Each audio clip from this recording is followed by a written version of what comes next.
All right. I'm done with that intro. We're Technical Defects.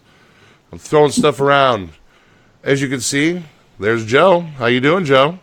I am excellent. How are you? I'm doing all right. And we decided to class up the show, and we brought Marion.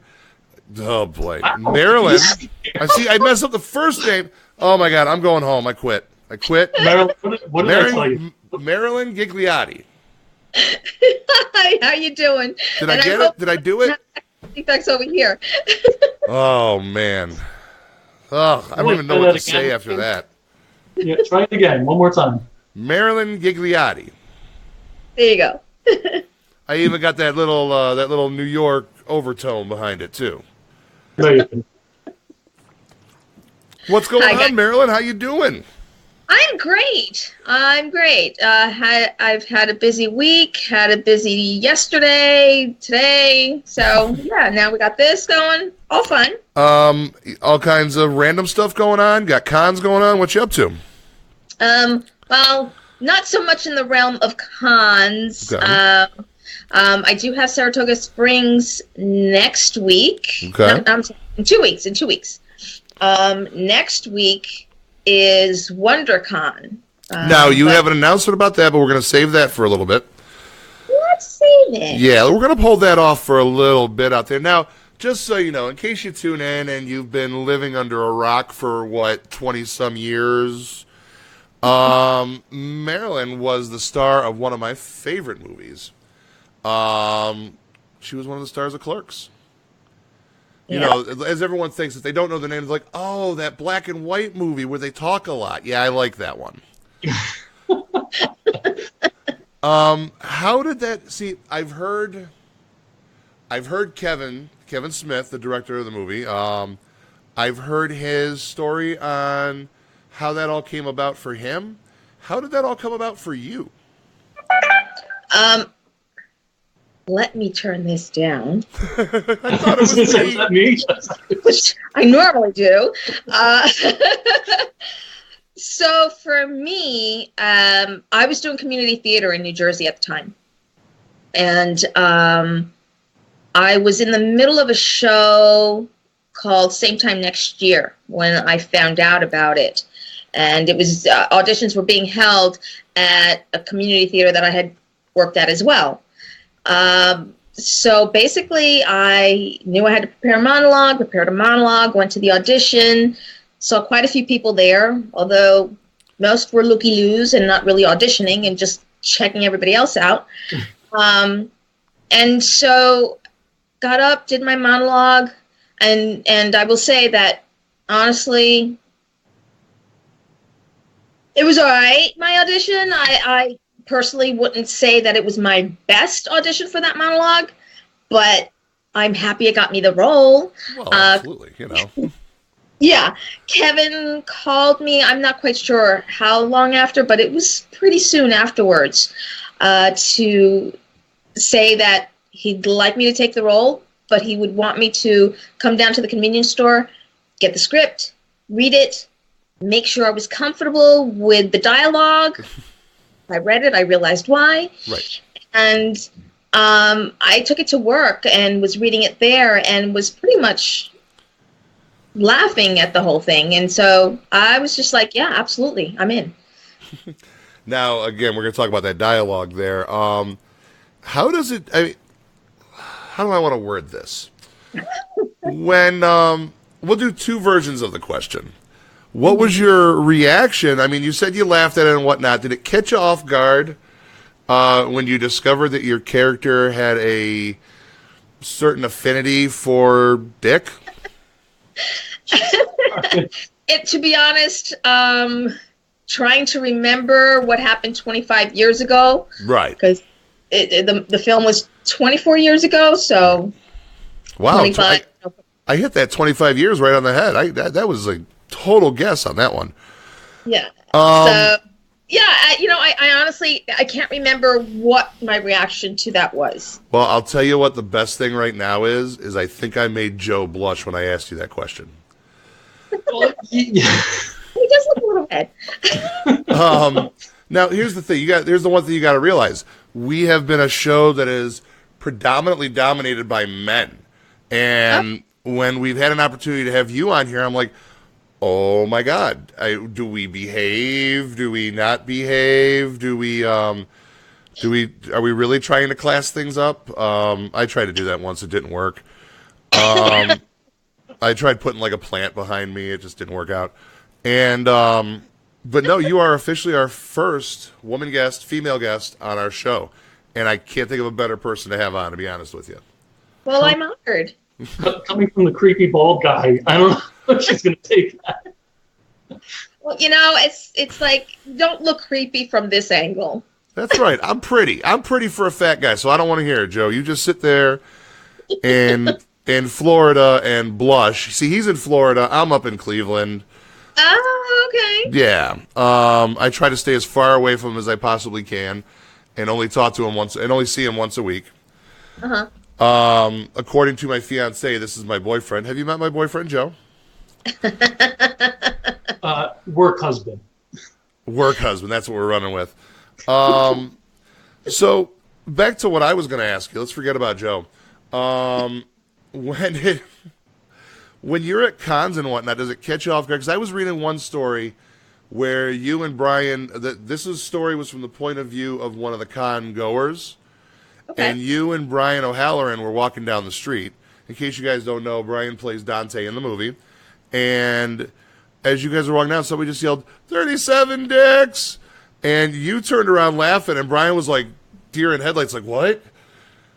How often do you get the stuff like that? I mean, are people apprehensive? I know exactly what it is that you're talking about, because I did see that post not that long ago. And I actually remember that situation. We were in New York at a convention, and I'm not going to remember the name of it. Right. But, that was just his comedic reaction at that moment. Oh, right, yeah. Oh, yeah. Because, and also it was like something that doesn't usually happen on the street, because that was on the street. We were just kind of walking around. Usually people aren't quite as vocal. They'll usually be like, oh, yeah, that's pretty bold, isn't it? They're usually under their breath talking to the person that they're with, or just if they're by themselves, they'll be like, they don't want to be obvious about being the looky-loos and all that kind of stuff. So, yeah. We don't care. Honestly. And that's what I figured. I mean, how often do you see all those guys? Not very often. Not often enough, really? Anyway. Yeah. I love when I get together with them. And I'll be getting together with Jason and Scott in Saratoga Springs on the 7th. Right on. I'm actually, April 9th, Kevin's coming to Cleveland for his podcast. I'll be going to that show. Okay. That should be fun. But yeah, it's I got a question, if I may. No.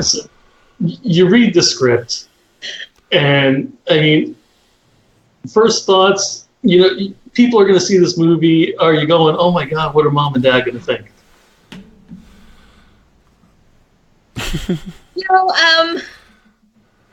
Trying to do recall memory. You know what? I can barely remember last Thursday, so don't feel bad at all. Fair enough. I only remember yesterday because it was a long day. 2 hours of sleep, and she did everything in the world. I read it. Yeah. And I got home late and had to get up at 7 o'clock this morning. But I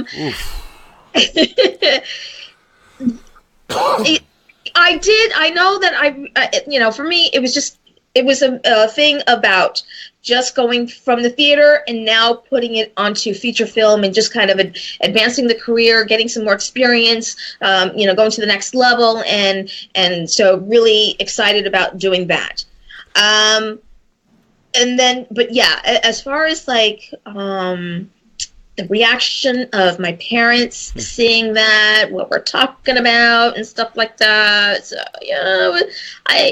I'm sure I was a little apprehensive, a little not worried. But it falls along those lines of you don't want to hear your parents talk about sex and things like that, so. Oh God, you know what? If you even knew the stories my grandma told and thought they were innocent, oh my Lord. And that's why we have Orion. Oh yeah, that's what has bred me. It's not good. It's not healthy. Now the reason that we've kind of been on our show's kind of been fanboying on Clerks lately is because of something that you've also had a part in, and that is shooting Clerks, which is not the documentary. How would you describe that exactly? Oh shoot! And the word was actually spoken about just like 3 hours ago. I know exactly what you're referring to too, and I can't remember the word. Yeah, I can't remember. Hold on a second. Let me go to my IMDb here. Aren't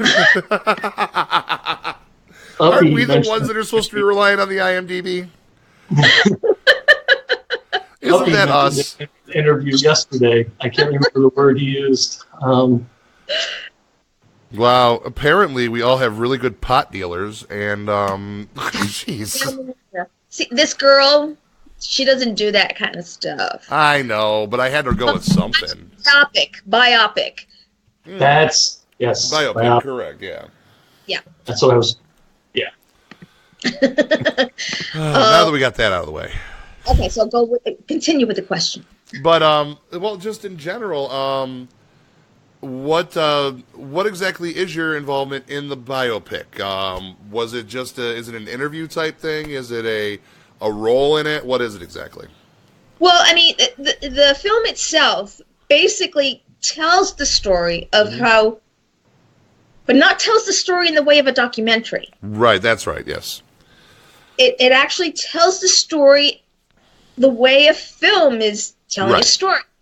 And so I was approached by Christopher Downey, who's in Scotland.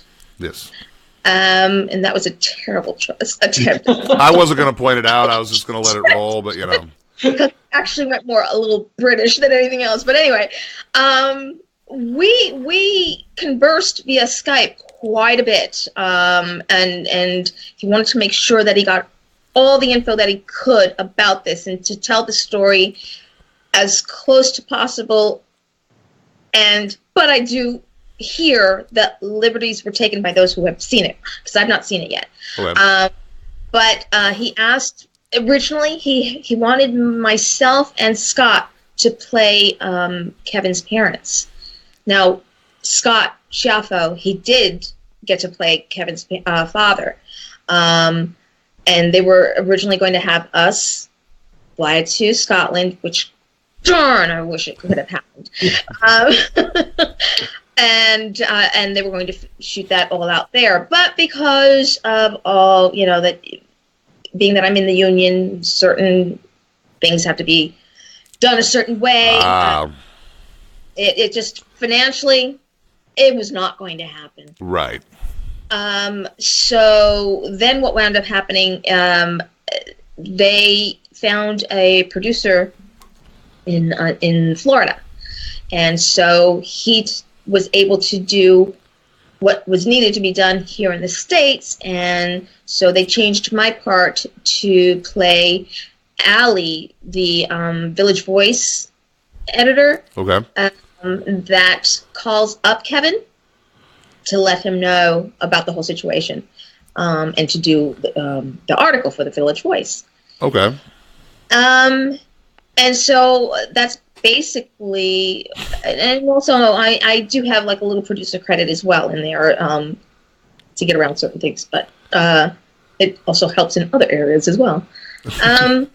So yeah, I mean that's basically what kind of happened and how that started, and I just happened to be going to Jersey. I think it was for a convention as well, and we needed a certain style to the 90s, and so I kind of put it out there that kind of need a home that isn't remodeled.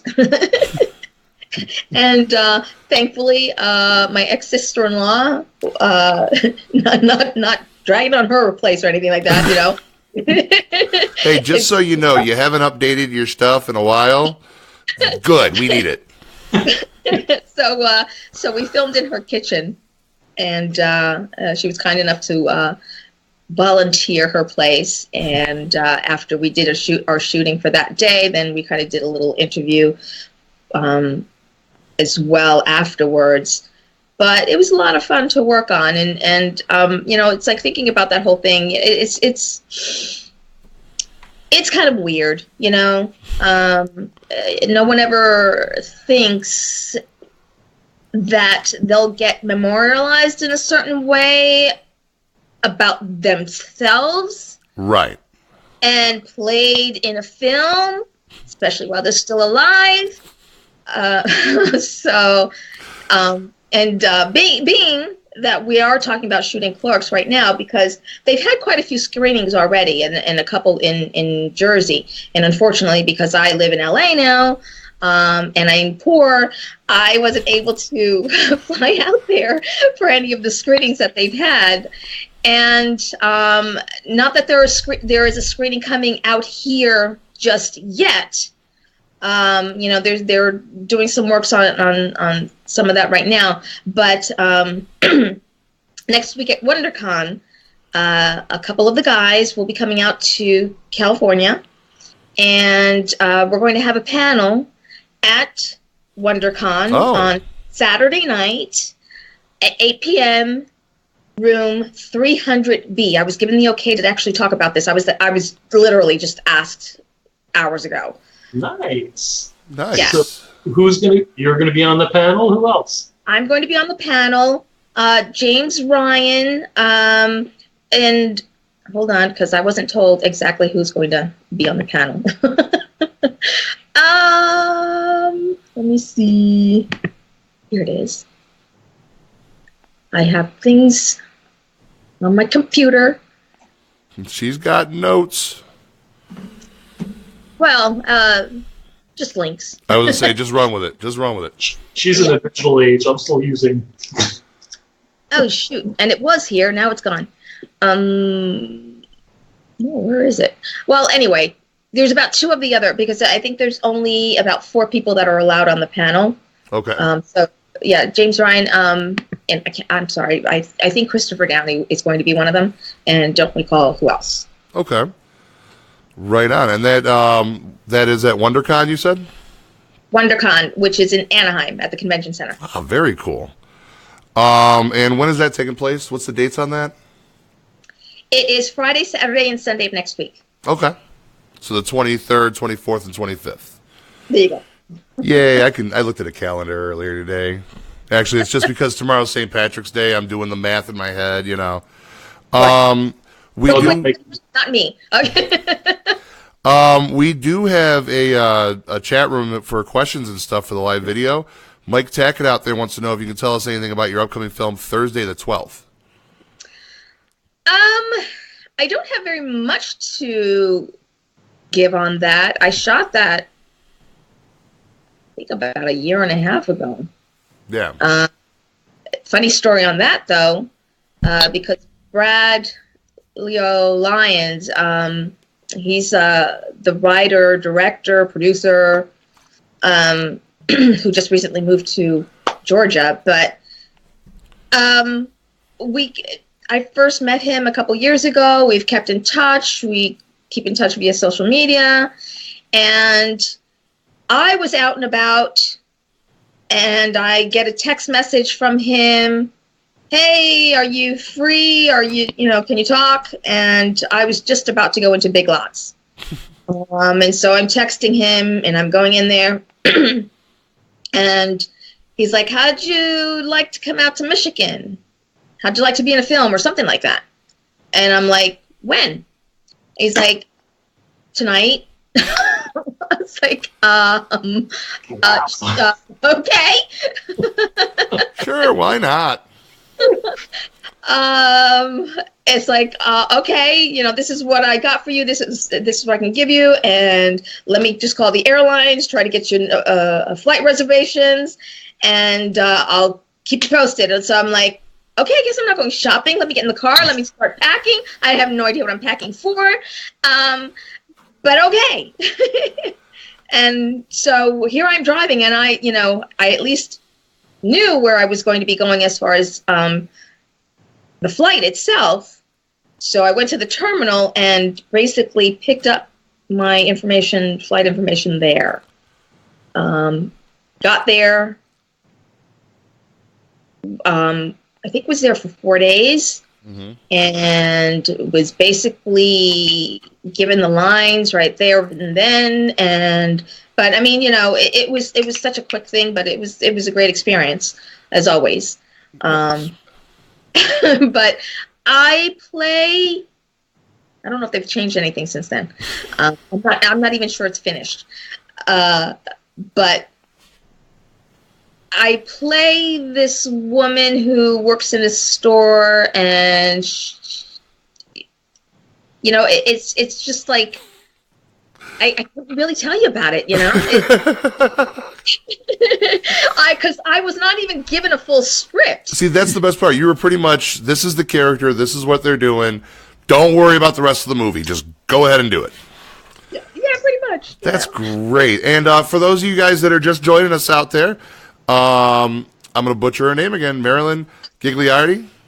Ghigliotti, there you go. I'm sorry. It's like a thought just came to my head. But basically, the premise is, usually it's Friday the 13th. Right. This is the day before. Thursday the 12th. Yes, right. Exactly. Kind of like a Devil's Night type thing. The night before, whatever it is. And she didn't have to audition for it. Yeah. That's even better. Right? That's even better. The only thing I get calls for is when I owe people money. That's the best compliment in the world. Marilyn has done a bunch of stuff, but she's most well known for being one of the stars of Kevin Smith's Clerks. We all know that movie. Whether you've seen it, whether you haven't seen it, you know of it. You know it exists in some capacity. You may know it as that movie that's just shot in black and white. You may know it as the movie with the woman picking through the dates of milk. However you know it, Marilyn was there for it, and I'm incredibly jealous of that experience, believe me. Just the fact that you are part of something that is part of the pop lexicon, is just amazing. Oh, yeah. Pop culture history. Are you kidding me? Yeah. Right. Yeah. I mean, so, yeah, if I ever wanted to leave a legacy, boy, there it is. I wasn't going to hit you with that one, but, I mean, for real, though. But, yeah, no, it's like to think that, there are certain iconic things that you yourself go back to, whether you are a film buff or not, that you will know about. And so to think that maybe even like 100 years from now, people will be talking about this. It's going to be Ben-Hur and Clerks, I'm telling you. But no, they, even in all honesty, when Joe first mentioned that he was talking to you about booking you for the show, right away, the dialogue wasn't the first thing I thought about. But I'll tell you what, about 2 minutes later, I started giggling to myself like a 12-year-old school kid. But at first I was like, oh, absolutely, let's do this. I go, we've had, I don't know, do you know any of the guys from Kevin's other stuff, Comic Book Men, stuff like that? Yeah, I'll see them at the conventions, but, right. Even before convention circuit and all that kind of stuff, Brian, Walt, right. Brian didn't have anything in Clerks itself, but it was about him, essentially. Yeah, and Ming, I've known also for quite a long time. So all the guys. Well, the reason I bring that up is, we've had Mike on the show, Mike Zapsik. We've had Ming on here. We had the guys from shooting Clerks on here. We have you on here. We're basically riding the Kevin Smith gravy train at this point.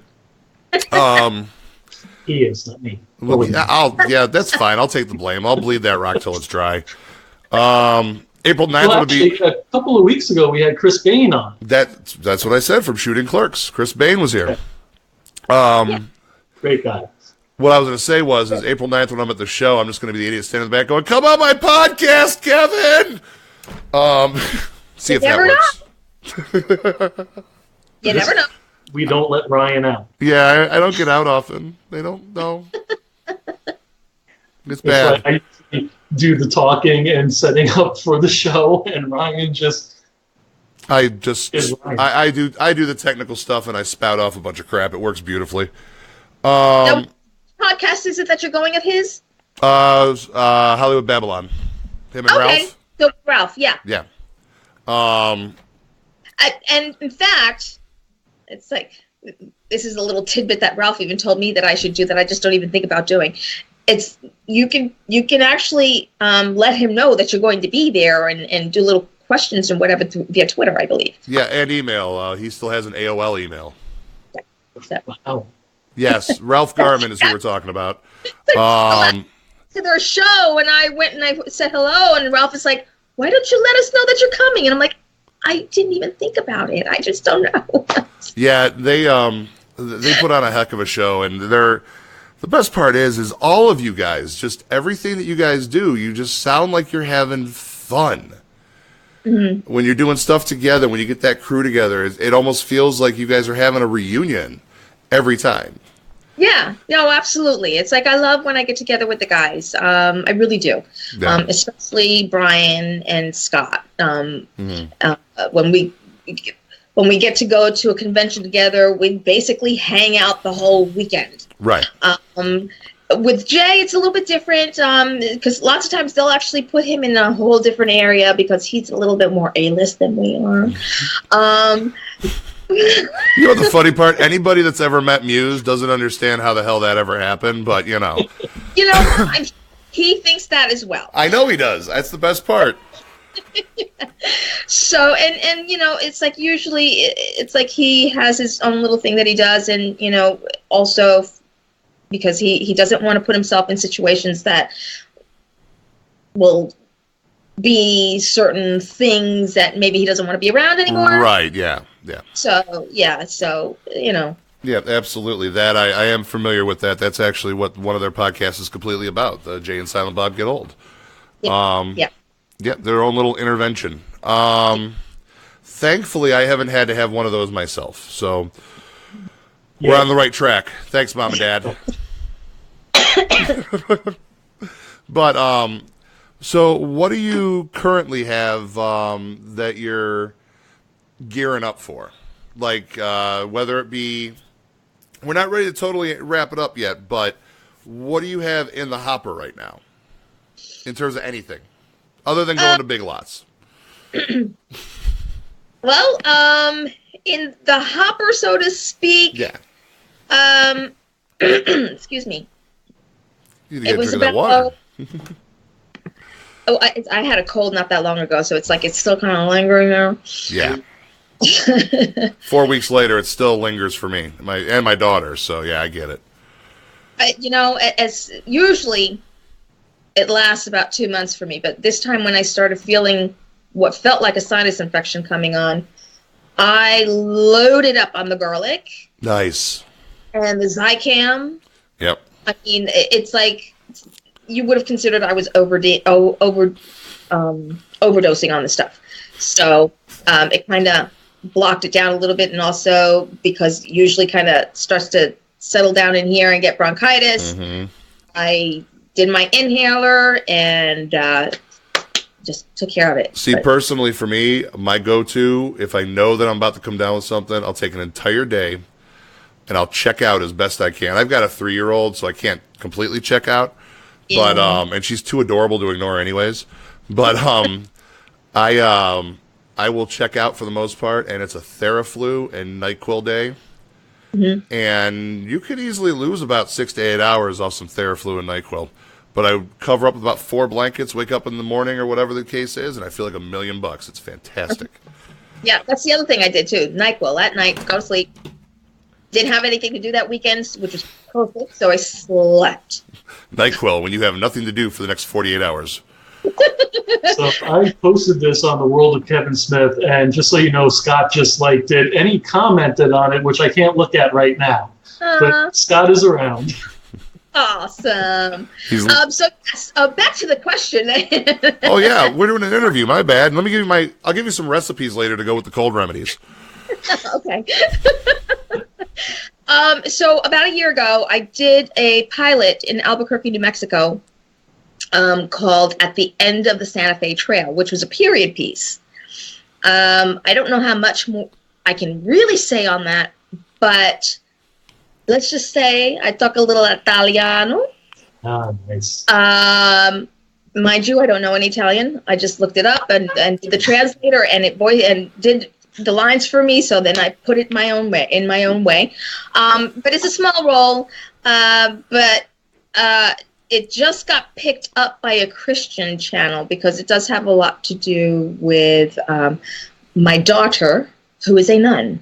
Oh, very cool. Yeah, I'm very excited about that. Other than that, I don't know much more because I was only given this information a couple weeks ago and was wondering what was going on with that, whether it was picked up at all or not. But as soon as I know any information, it'll get put up on social media. Nice. Not that you're ever on social media. No. Never. Never. Jobs. You don't have time for that. I feel like my life is on social media all the time. Although I will say in the last couple of weeks, I feel like I haven't been on as much as I usually am, even though I still feel like I'm always on. But it's been pretty busy, so I've not been on it as much as I usually am. You can't complain about that necessarily. You know what I mean? Yeah. Oh, yeah, because it really just eats up a chunk of time in your life. I work, on top of this glamorous podcast that I do. I work my normal job 40 hours a week. And we were sitting there having a discussion about it, and we were discussing social media. And my one buddy, I work with a bunch of geeks. I work in IT for a large company. And we were talking. He's like, that's why I don't have social media. I go, I have no choice. And he's like, sure you do. And I go, really? I go, how do I? He goes, oh, wait, you do a lot on there. He goes, I suck. I have no life, so I don't bother with it. I'm like, you said it, not me. Right, and that's the thing. Honestly, if I didn't have to do it, I would only have it for the sake of keeping in touch with family members and friends that are not living here with me. But then again,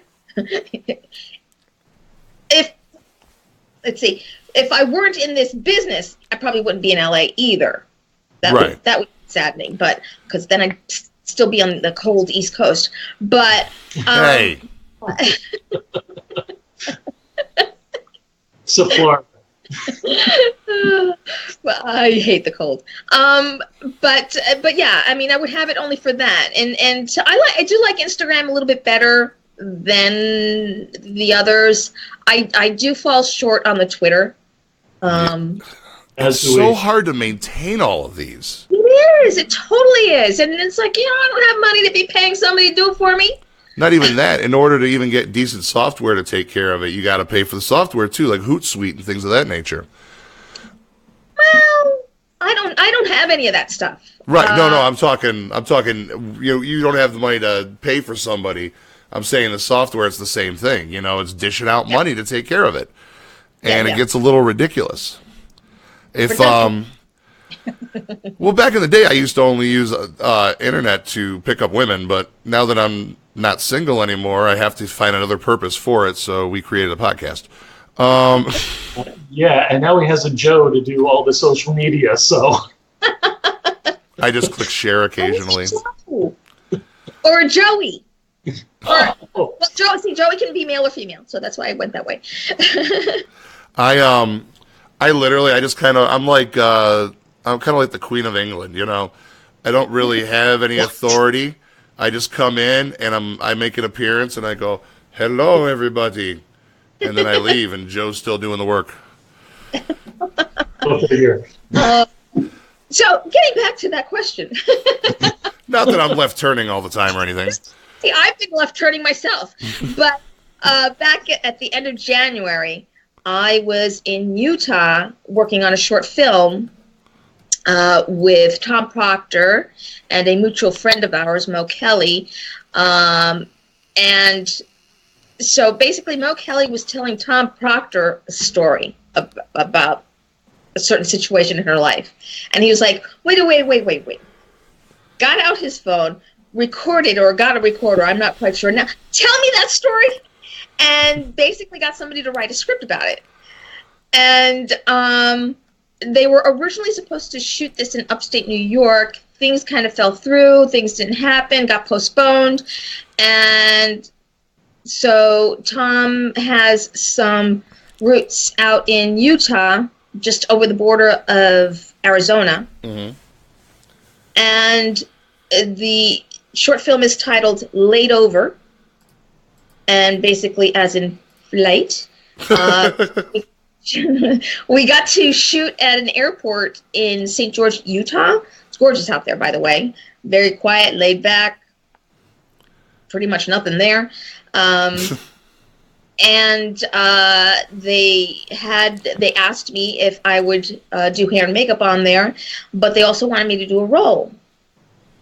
Originally, they had me for one role, and then about 2 days before we were to head out there, Tom called me up and he said, I want to change the role because it's like, I got this role here that is just done right, can be so hysterical, and it could be another little thing for you that would be great for your reel, and I just really feel that I want you for that.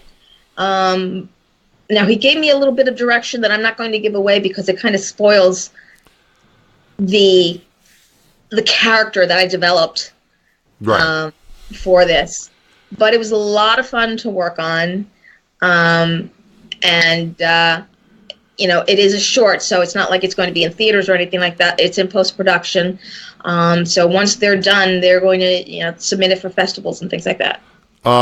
That's cool. And somebody brought up our... Before you do that, because I still have the question myself, a question I have for actors is, because a lot of people, fans, they look at the Internet Movie Database pages, and who maintains that? Do you maintain that, or do the movie producers and everybody? Because there's like a bunch of movies on there, and we're not sure if they were actually ever produced, or...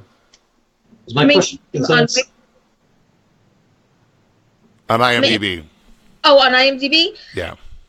IMDb is an entity that is a company. They have their certain requirements on how they maintain that and all this kind of stuff. But as far as what's on my information, like if I were to do a film, I wouldn't be able to put that information up there until they actually put the information there as well. Okay.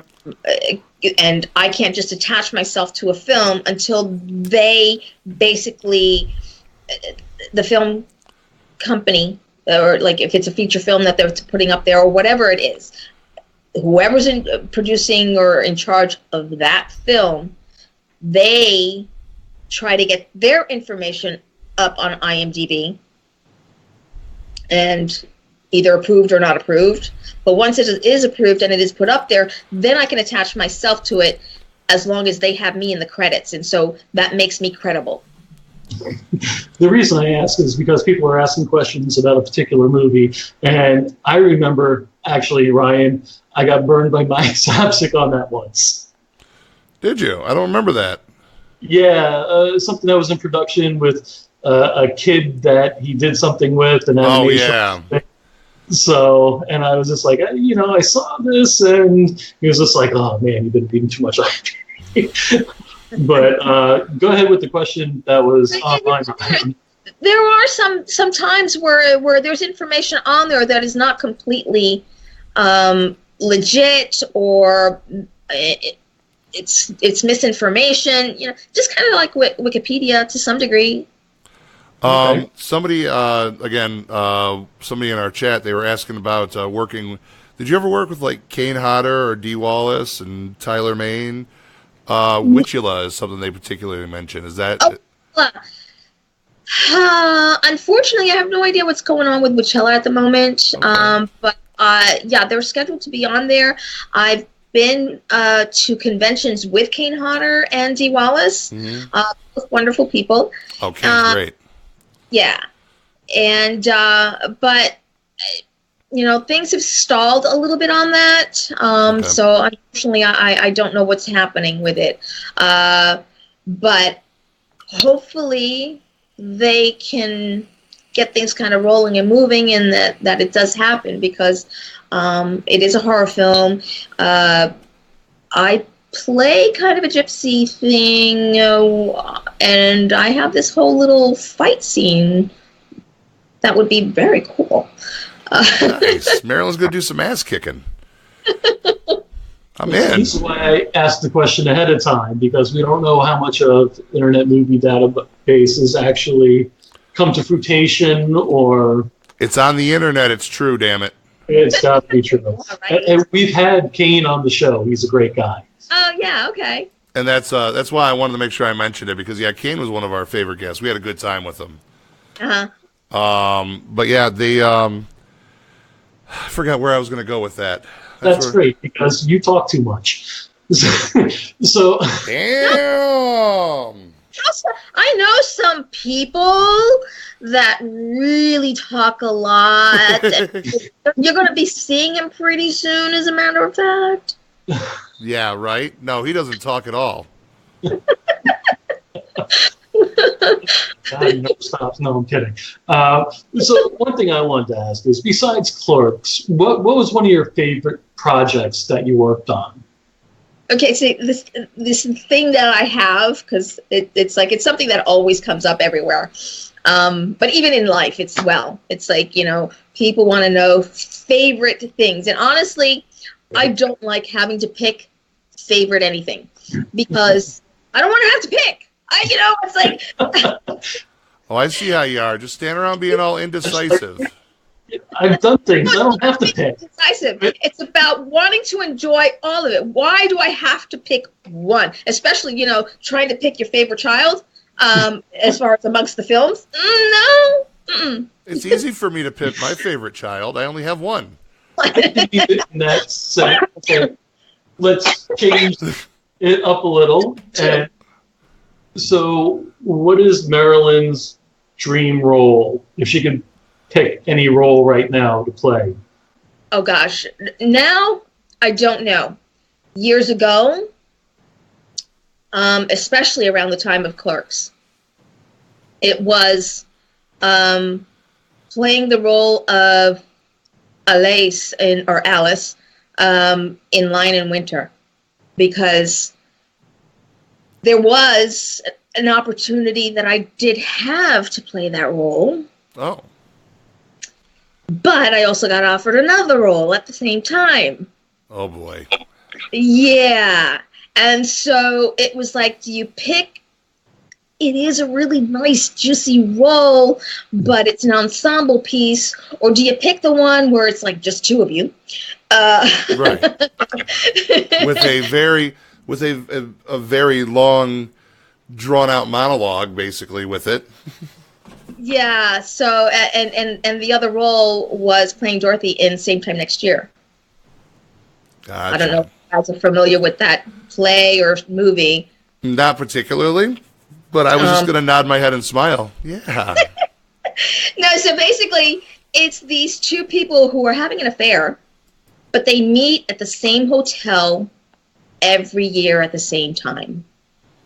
And it goes through all their things that they're going through within their lives. Like, I actually had to play pregnant and going into labor. So, yeah, I mean, it shouldn't have been a hard decision, but it was a hard decision. But I had to pick the role that was going to be, a little bit more showcasing than the other one. See, I'm guessing that if you had to play the role of being in labor, it was probably going to be way different from what I've experienced. Yeah. I'm guessing it's not going to be, where the hell are my drugs? Yeah, sure, go ahead and put that 4-inch needle in my spine. I'm guessing it's not that. No, and I mean, it wasn't the whole thing. It's like towards the end of that particular scene, it was, starting to go into labor, and the funny that happens between the two, and what he wants, this guy that she's having an affair with, right. And she's still there even while she's pregnant. When she's about to give birth, like before it actually happened. I do remember somebody, because a friend of mine did go to see the play, and somebody told her, it's like, oh, yeah, she's had labor before, because because it was pretty realistic to them. So right about now is the time where, well, we got a few minutes left. I look at the clock here. We're good right now.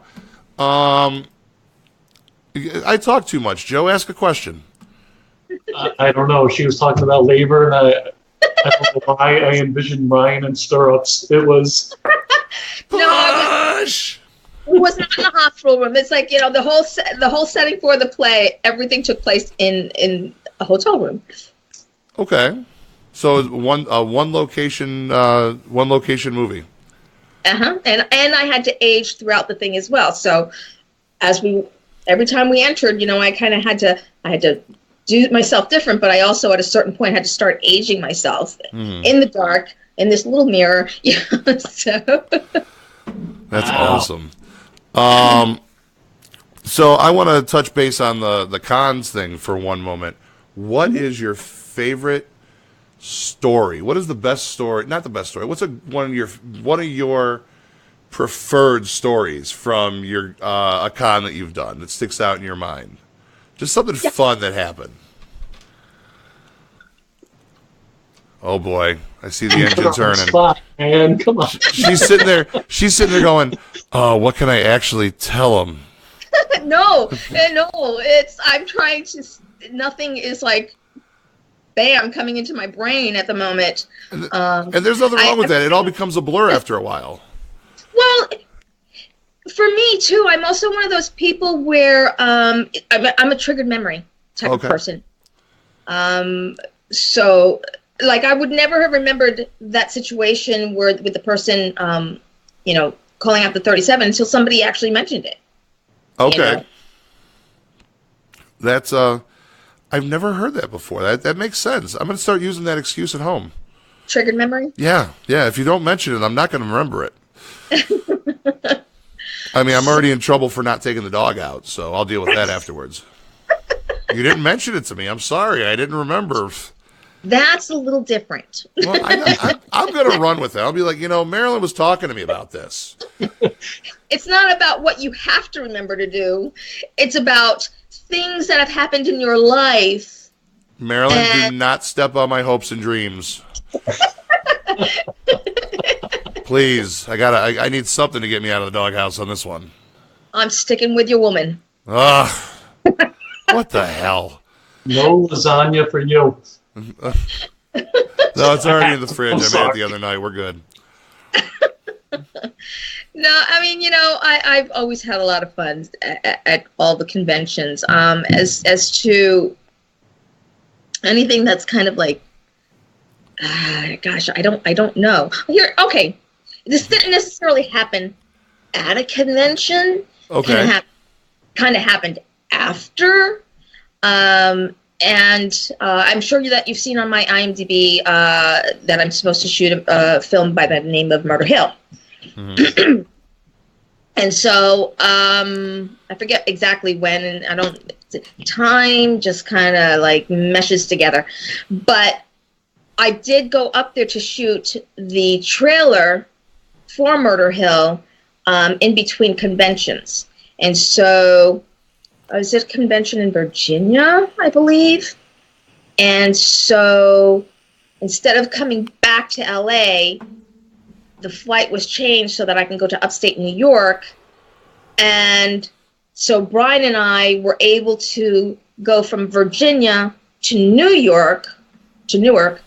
And then from there, I got my plane to upstate New York. So we were able to get seats together. And so I took a selfie of us and I put it onto social media. And so somebody messaged me on Facebook, and it's like, "You're so lucky you got to sit next to Brian from Clerks that day." And it was like, and I saw this, and I was in upstate New York at the time, and I was like, I am that girl that was with Brian from Clerks. I played that girl. So she was just like, oh my God, duh. So that's a funny story. No, that's perfect. We had to drag it out of you, but that's perfect. Well, because when you said, at the cons, so my mind goes there specifically. So then, and then eventually it kind of, Well, that's another thing. The cons have grown bigger and bigger over the years. When you guys first did this movie, were you going to a lot of the conventions? I didn't know about conventions. Were there even conventions at that point? I don't even know. Yeah, but they didn't have the popularity that there is now with all the superhero movies and everything that's happening right now. The popularity has just soared, and the nostalgia. Yes. But I first found out about conventions, and this is my only gauge that I have, when the iPhone first came out. Okay. That's when I was introduced. I got an email, and this was even like at the beginning of emails, basically. I was emailed and asked whether I knew about these, bless you, and have I ever attended them? And so I talked to them on the phone, and they told me that it's like, yeah, you charge for your autographs and you just meet the fans. And I'm like, wait, what? People pay me for my autograph? And pictures? And it's like... and so they told me, someone who actually would get some celebrities onto the little roster and, pitch them to the promoters. And so he told me who they have. I actually happen to know a few of those people. So I was like, hey, did you know about these guys? Are they legit? It's like, what's this and what's that? And I'm like, what the hell is all this about? And so they told me, it's like, oh yeah, it's like, they're great. They're, and all this kind of stuff. And I'm like, okay. And so my first convention was Defects in Florida, as a matter of fact, in Orlando. Okay. Longer around. Mm-hmm. Do you recall what year that was? When the iPhone first came out. And the only reason I can say that specifically is because the last day of the convention, I was in the back waiting for Transpo to take me to the airport, as was Fillion. Michael Fillion? Yeah. Nathan Fillion. Thank you. And he was on his phone, and so I kind of looked up, and I was like, oh, is that the new iPhone? He's like, yeah, take a look at this. And it's like... That's exactly, from what I understand with Fillion, that's exactly how he is. He's like, yeah, check it out. So hey, there's another con memory. There you go. That was 2007, by the way. Okay, so yeah, 10 years. Oh. Yeah, I didn't remember the year. All I remembered was I lived in a shitty apartment that I loved, and during that time when that was released, and I'm sitting here. You start mentioning that, and you mentioned the second time about the iPhone release, and I'm just kind of thinking to myself, I'm like, I remember that apartment. It was great. It had its own private entrance. It was perfect. But anyways, I digress. And then he was almost homeless for trying to get an iPhone. I'm allergic to iPhones. We're not going to get into that. So Marilyn, another question: iPhone or Android? Android. That a girl. Oh, wait a minute. Uh-oh. There's a caveat. Well, I'm a total Apple person when it comes to computer and iPad. I know. So why don't I go with iPhone? Here's why. Because it's not a removable battery, but the biggest reason is the whole memory thing. The non-expandable storage, yep. You're paying for the memory on this phone. Well, I mean, yes, as well for everything that it has to offer. But it's like if you want one that has a lot more storage to it, you're paying like a ridiculous amount of money. Well, even with Androids now too. But I can add as much memory to my Android as I want. and not pay for it, other than the stick itself. Perfect answer. Now, here's another question for you. We tend to dip our toes in the realm in terms of technology and things like that. We have that as like the background thing, but we mostly concentrate on pop culture in movies and things of that nature. But do you have cable at home, or do you stream, or what do you do? I'm a streamer. I cut the cord a long time ago. I can't pay the prices that they want to have, all this stuff. You're preaching to the choir. And, I'm going to say it, Spectrum sucks. Time Warner, whatever. But just for internet alone, I am paying $75. That's just beyond ridiculous. It just went up from it was $70. Yeah. And so I do Netflix and Hulu. So of course, I got to pay for the Hulu and the Netflix as well. So, if you add that, I'm paying what I would have been paying with everything else, but that price is going to keep going up. Mm-hmm. And, that I keep getting this stupid phone call from Spectrum. It's like, hi, I'd like to save you some money. And it's like, you know what? If you're going to add me anything to my service where I'm going to be paying you more money, I don't want it. I don't want it. I don't like paying you right now for what I don't like of yours. The poor person that ever gets that calls me on the phone from them. See, I wish I got that phone call. They only call me when my bill's late. Well, they want you to get a landline. They want you to up your cable package. They want you to cheap. You bundle. I'm like, no, because I'll be paying for things that I'm not going to be using. So how's that cheaper? Now, one last question for you in terms of the streaming. What devices are you using for that? I have the Roku stick. And my TV died a couple months ago, so I wound up having to get a new TV. So I got a smart TV. Right on. I just bought one myself. It's got the Roku built into it. I've been against Roku. I've been so allergic to Roku. But now now that I have one, I've started seeing some of the benefits. Go ahead, say it, Joe. Say something.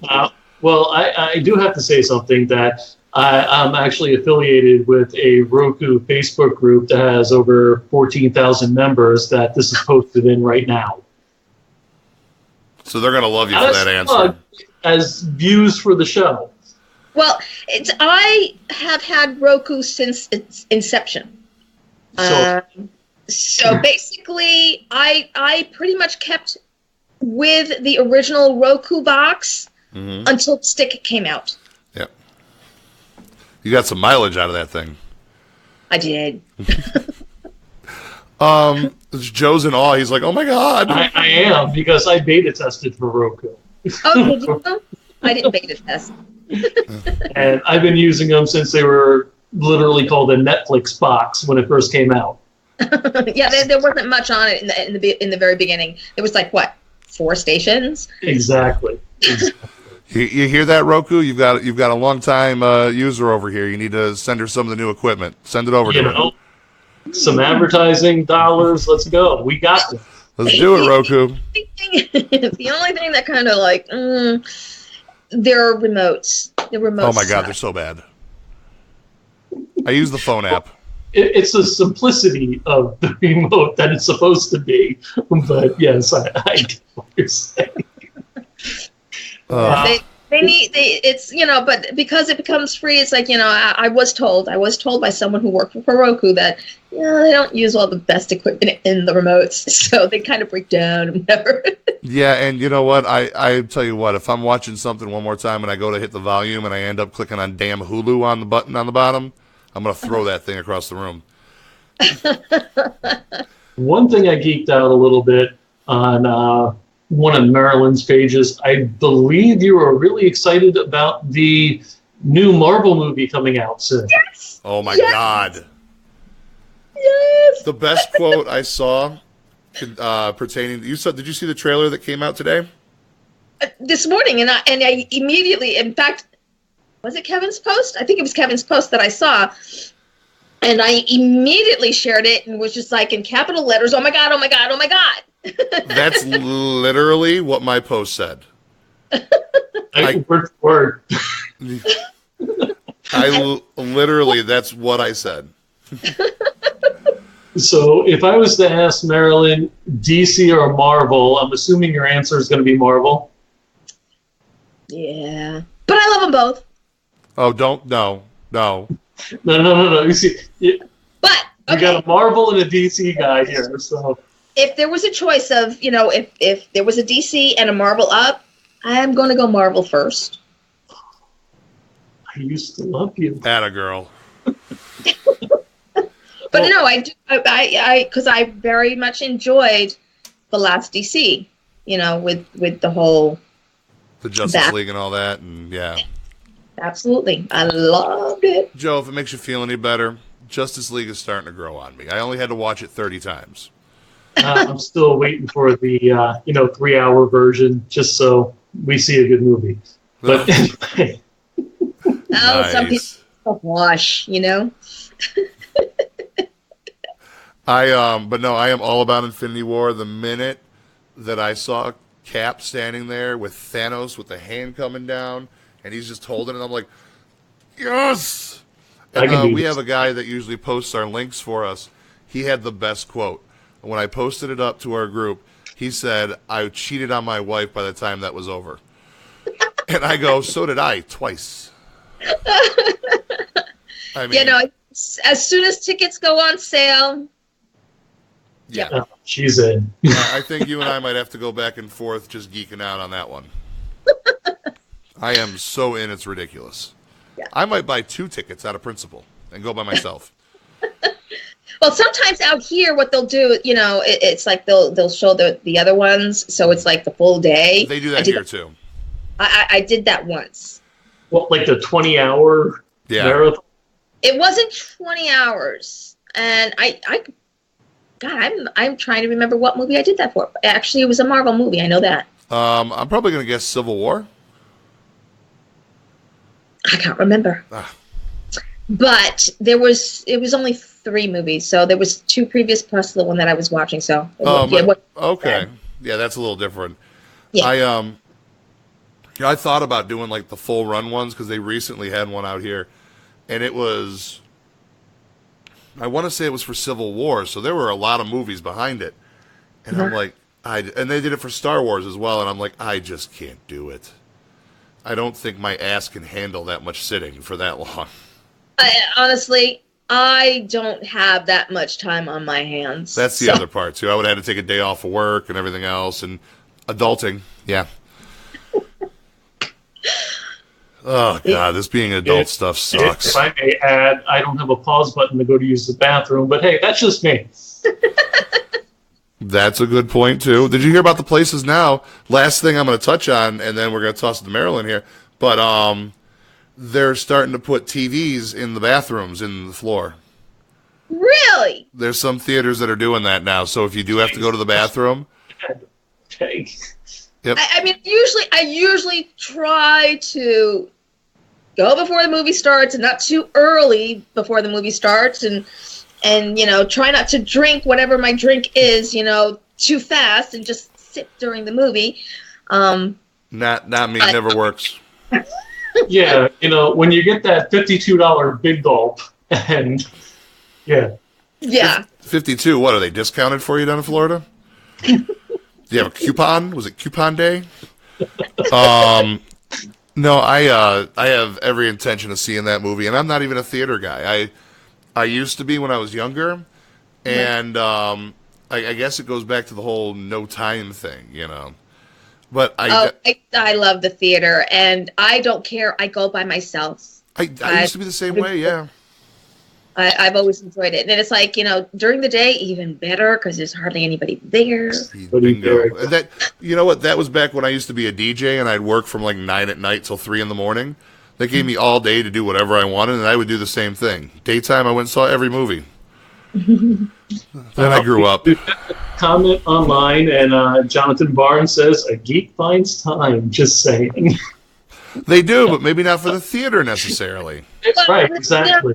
Because, hey, when you got responsibilities and you only have you to depend on, It's a little difficult. Okay. You're not going to get an argument out of me. I've been trying to see the latest Black Panther movie. And every time that I'm like, if I get out of work early or a little bit later, and I'm like, ooh, maybe let's check the times on what. It's like I've either just missed it or it's 2 hours from now, and I'm like, I don't have that time to kill, so I come home, and once I get home, I'm not going anywhere. Well, you're out, since you're out in LA, you need to go and check out one of the 4DX theaters or whatever they're, the 4X theaters. They're the motion theaters. So, like when you're watching Infinity War, let's say they go up into space and they take they're flying. Oh, I know what you get the air burst in your face. Yeah. That's like those rides, the ones at Disney and all that kind of stuff, and Universal. Brain fart there for a second. So instead of the $20 ticket, it's a $50 ticket with the $50 drink, the $40 popcorn, and the $30 Raisinets. Yeah, exactly. That's not me. And I've got the movie pass now. So movie pass. That's a beautiful thing. Yeah, it was gifted to me. So, and it's getting used. Damn it. Not as much as I'd like, but yeah. Oh, definitely take advantage of that. I mean, what they're doing with that, it's awfully impressive. I know a lot of people aren't really too keen on it, but it's good stuff. Yeah. Well, it looks like we have actually gone over what we normally do. This has been a blast. I want to find more excuses to bring you on in the future, but Jeez. Yeah, I mean, is there anything that you want to tell people that to look out for you and what you've got going on? That end, like we were talking earlier, that end of the show thing. Well, the latest thing that most people can see me on is titled Rogue Warrior Robot Fighter, and that is on Amazon. So you can get that there. Other than, waiting for some of these other things that I've done and worked on to actually come out. And then I've got some meetings for some things because after doing Utah, I realized I'm like, I got to shit or get off the pot with some of the things that I've been wanting to do. And so kind of started a ball rolling there. And, lo and behold, when you put certain energy out there, other things kind of start rolling in. Mm-hmm. So we talk about any of that stuff right now, but, hopefully progressions. And I'll be in Saratoga Springs Comic-Con April 7th and 8th. With Scott Sheffo, Jay Muse. Please come out and say hello. And that's about it right now, other than next week. Wondercon. Yep. Shooting Clerks panel at 8 o'clock Saturday evening at room 300B. And trust me, I will be sharing anything she shares on our page because it's cool as hell. Thank you. Fantastic. Joe, you got anything else, sir? I'm still just flabbergasted that we're talking to the beautiful Marilyn. And All right, now if you're done hitting on her. I'm a married man, but, ever since 1994, it was just like, sorry, all right, I'm not going to be the creep. Oh, and you were calling me the creepy guy. All right, so... He blushed again. He is, you're turning red. I didn't know a human could turn that shade. Holy shnikes. Well, just so everybody knows, if you're watching this live, we will not be live on Monday. We're actually going to redrop this interview for Monday. We're going to take it off, and then April 9th we will not be on because I will be at Hollywood Babylon with Kevin Smith checking that out. And should be awesome. Should be a good time. Marilyn, our door is open to you anytime you want. If you're just bored and you want to come on and BS for a while, the door is open. If you want to promote anything, you just tell us. We'd be more than happy to have you on. Ryan, you're going to run the... I'm going to drop the outro, and which is really the intro, but I just reuse it because I like to recycle. And if you can hang out for one moment while that's going on, we'd really appreciate it. Yeah, if you Thank could. you so much for having me on, really. Yeah, we'd appreciate it if you could be the one female to not hang up on me. So hang around for a second. Joe, say bye to the people while you're drinking. Bye, people. Hey, This has been people. a blast. Bite me.